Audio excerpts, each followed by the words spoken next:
മുഖ്യ വരുമാന മാർഗമായ എണ്ണക്കിണറുകൾക്ക് ഇറാഖിന്റെ സദ്ദാം ഹുസൈൻ തീയിടുകയും കരയാക്രമണം തുടങ്ങുകയും ചെയ്തതിനെ തുടർന്ന് ഭരണാധികാരികൾ നാടുവിട്ടതോടെ കൂട്ടത്തകർച്ച നേരിട്ട രാജ്യമാണ് കുവൈത്ത്.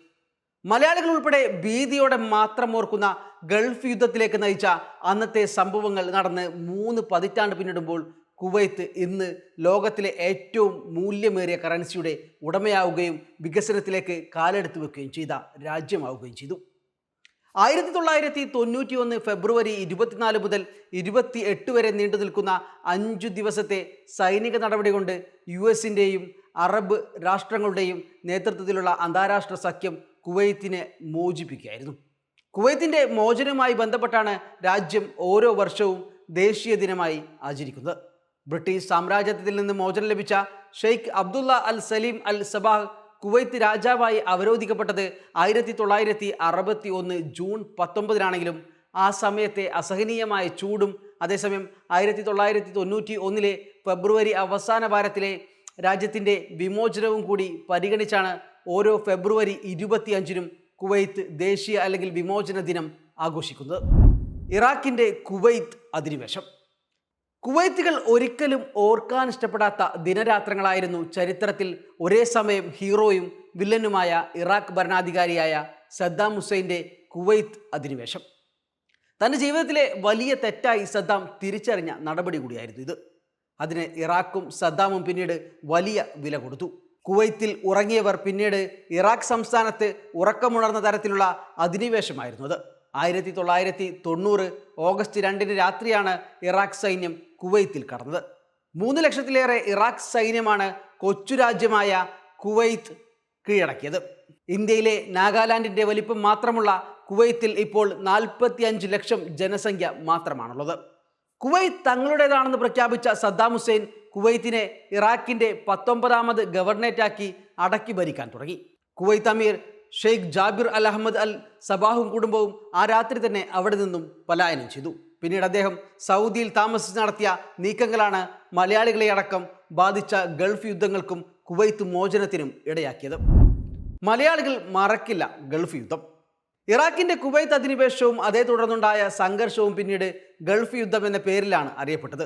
ഇറാഖ് അധിനിവേശം തുടങ്ങി 5ാമത്തെ മാസം ഓപ്പറേഷൻ ഡെസേർട്ട് സ്റ്റോം എന്ന പേരിൽ സഖ്യസേന പ്രത്യാക്രമണം തുടങ്ങി. അമേരിക്കയുടെയും സൗദിയുടെയും നേതൃത്വത്തിൽ 34 രാജ്യങ്ങളടങ്ങിയ സഖ്യസേന 1991 ജനുവരി 16 ഇറാഖിനെതിരെ പ്രത്യാക്രമണം ആരംഭിച്ചത്.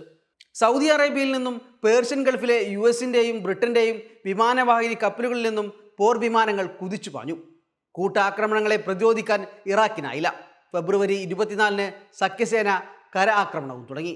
കേവലം 3 ദിവസം കൊണ്ട് ഇറാഖ് സൈന്യം കീഴടങ്ങി. അധിനിവേശ സൈന്യം പിന്മാറി. 1991 ഫെബ്രുവരി 26 കുവൈത്ത് മോചിപ്പിക്കപ്പെട്ടു. ആക്രമണത്തിൽ 2231 കുവൈത്തികൾ കൊല്ലപ്പെട്ടു. 100 കണക്കിന് പേരെ കാണാതായി. യുദ്ധം കൊടുമ്പിരി കൊണ്ടതോടെ കേരളക്കരയിലും ഉറക്കമില്ല രാവുകളായി. ടെലിഫോൺ സൗകര്യം പോലും ഇല്ലാതിരുന്ന കാലത്ത് ഉറ്റവർക്ക് എന്ത് സംഭവിച്ചെന്നറിയാതെ മലയാളികൾ തീ വിഴുങ്ങി. യുദ്ധസമയത്ത് 1.7 ലക്ഷം ഇന്ത്യക്കാരുണ്ടായിരുന്നു കുവൈത്തിൽ. ഇന്നത് 10 ലക്ഷത്തിന് മുകളിലാണ്. കുവൈത്തിൻ്റെ ചരിത്രപരമായ പുനർനിർമ്മാണം. കുവൈത്തിൽ നിന്ന് പരാജയപ്പെട്ട് ഇറാഖ് സൈന്യം പിന്മാറുമ്പോൾ 737 എണ്ണക്കിണറുകൾക്കാണ് അവർ തീയിട്ടത്. 54 എണ്ണക്കിണറുകൾ പൂർണ്ണമായി നശിപ്പിക്കപ്പെട്ടു. ഇന്നോളമുള്ള ഏറ്റവും വലിയ പാരിസ്ഥിതിക ദുരന്തത്തിനും ഇത് കാരണമായി.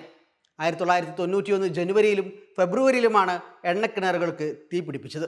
1991 ഏപ്രിൽ ആദ്യത്തെ എണ്ണക്കിണർ തീയണച്ചു. അവസാന കിണർ 1991 നവംബർ 6 അണച്ചു. എണ്ണക്കിണർ നശിച്ചത് കാരണം കുവൈത്തിന് പ്രതിദിനം $120 ദശലക്ഷം അക്കാലത്ത് നഷ്ടമായത്. 3 ദശാബ്ദം മുമ്പാണ് ഇത്രയും സാമ്പത്തിക നഷ്ടം കുവൈത്തിന് ഉണ്ടായത് എന്നുകൂടി ഓർക്കണം. എണ്ണ വ്യവസായം പ്രധാന വരുമാന മാർഗമായതിനാൽ എണ്ണശാലകൾക്കുണ്ടായ നാശനഷ്ടം കാരണം കുവൈത്ത് സാമ്പത്തികമായി തകർന്നു. രാജ്യത്ത് സാമ്പത്തിക മാന്ദ്യം രൂപപ്പെട്ടു. ഇറാഖ് അധിനിവേശത്തോടെ രാജ്യം വിട്ട കുവൈത്ത് അമീർ ഷെയ്ഖ് ജാബിർ അൽ അഹമ്മദ് അൽ സബാഹും കുടുംബവും സൗദിയിൽ നിന്ന് വിജയശ്രീലാളിതരായാണ് പിന്നീട് തിരിച്ചു വന്നത്. യുദ്ധത്തിൽ ഇരു രാജ്യങ്ങൾക്കും കനത്ത നാശനഷ്ടം സംഭവിച്ചു. കുവൈത്തിലെ വിമാനത്താവളമടക്കം രാജ്യത്തെ അടിസ്ഥാന സൗകര്യങ്ങളെല്ലാം തകർന്നു. 100 കണക്കിന് കെട്ടിടങ്ങളും റോഡുകളും വൈദ്യുതി സംവിധാനവും തകർന്നു. ഇറാഖിന് അതിനേക്കാൾ നാശമുണ്ടായി. 1/4 ലക്ഷത്തോളം സൈനികരാണ് കൊല്ലപ്പെട്ടത്. ഇറാഖ് പട്ടിണിയിലായി. തുടർന്നുള്ള UN ഉപരോധവും സ്ഥിതി വഷളാക്കുകയും ചെയ്തു. നാശനഷ്ടങ്ങളുടെ കണക്കെടുപ്പിന് ശേഷം തീവ്ര പുനർനിർമ്മാണ ദൗത്യമേറ്റെടുത്തു തുടങ്ങി കുവൈത്ത് ഭരണാധികാരികൾ. സഹായത്തിന് ഗൾഫ് രാഷ്ട്രങ്ങൾ കൂടെ നിന്നു. നിരന്തര പരിശ്രമം കുവൈത്തിനെ ലോക സമ്പന്ന രാഷ്ട്രങ്ങളുടെ പട്ടികയിലേക്ക് എത്തിച്ചു. ഇന്ന് ലോകത്തെ ഏറ്റവും വില കൂടിയ കറൻസിയുടെ ഉടമകളാണ് കുവൈത്ത്. ഡോളറിനേക്കാളും എത്രയോ മുകളിലാണ് കുവൈത്ത് ദിനാറിൻ്റെ സ്ഥാനം. $1 കിട്ടാൻ 86 രൂപയാണ് നൽകേണ്ടതെങ്കിൽ കുവൈത്ത് ദിനാർ ഒന്നിന് 280 രൂപ നൽകണം. തങ്ങളെ അന്ന് തകർത്തതിന് കാരണക്കാരായ ഇറാഖ് പോലും ഇന്ന് കുവൈത്തിൻ്റെ സാമ്പത്തിക സഹായം കൈപ്പറ്റുന്നുണ്ട്. തകർച്ചയിൽ നിന്ന് ഇറാഖിന് കരകയറാനും കഴിഞ്ഞില്ല. UN ഉപരോധവും പിന്നീടുള്ള US-ന്റെ ക്രൂരമായ അധിനിവേശവും അവരെ കൂടുതലായി തളർത്തുകയാണ് ഉണ്ടായത്. സദ്ദാം ഹുസൈൻ്റെ പ്രകോപനം. 1979 സദ്ദാം ഇറാഖ് പ്രസിഡന്റ് ആയതിന് പിന്നാലെയായിരുന്നു അതുവരെ തങ്ങളുമായി സൗഹൃദത്തിലായിരുന്ന ഇറാനെ ആക്രമിക്കാൻ തീരുമാനിച്ചത്.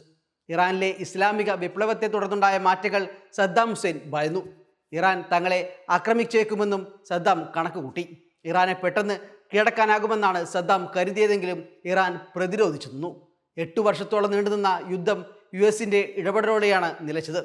ഇരുഭാഗത്തും കനത്ത നാശനഷ്ടമുണ്ടായി. ആർക്കും വിജയം അവകാശപ്പെടാനും കഴിഞ്ഞില്ല. യുദ്ധം ഇരു രാജ്യങ്ങളിലും സാമ്പത്തിക മാന്ദ്യത്തിന് കാരണമായി. ഇന്ധന ഉൽപ്പാദനം കുറച്ച് വില കൂട്ടി സാമ്പത്തിക ലാഭമുണ്ടാക്കാമെന്നായിരുന്നു സദ്ദാമിൻ്റെ പദ്ധതി. എന്നാൽ പ്രധാന എണ്ണ ഉൽപ്പാദകരായ കുവൈത്ത് അതിന് കൂട്ടുനിന്നില്ല. കുവൈത്ത് വൻതോതിൽ പെട്രോൾ ഉൽപ്പാദനം തുടങ്ങിയത് ഇറാഖിന് തിരിച്ചടിയാവുകയും ചെയ്തു. ഇറാനെതിരെ യുദ്ധസമയത്ത് $140 കോടി, അതായത് 1970കളുടെ മൂല്യം വെച്ച് നോക്കുകയാണെങ്കിൽ ഇന്ന് അതിന് $1100 കോടി വരും. അത്രയും തുകയാണ് കുവൈത്ത് ഇറാഖിന് യുദ്ധസമയത്ത് നൽകിയത്. ഇത് കുവൈത്ത് തിരിച്ചു ചോദിച്ചു. ഇതും സദ്ദാമിനെ ചൊടിപ്പിച്ചു. പിന്നാലെ കുവൈത്തിനെതിരെ വിവിധ ആരോപണങ്ങൾ ഉന്നയിച്ച് തങ്ങളുടെ ഭാഗമാണ് കുവൈത്ത് പ്രദേശം എന്ന് അവകാശപ്പെട്ട് അധിനിവേശത്തിന് തുടക്കമിടുകയായിരുന്നു. Waytonikah.com, the exclusive Muslim matrimonial site.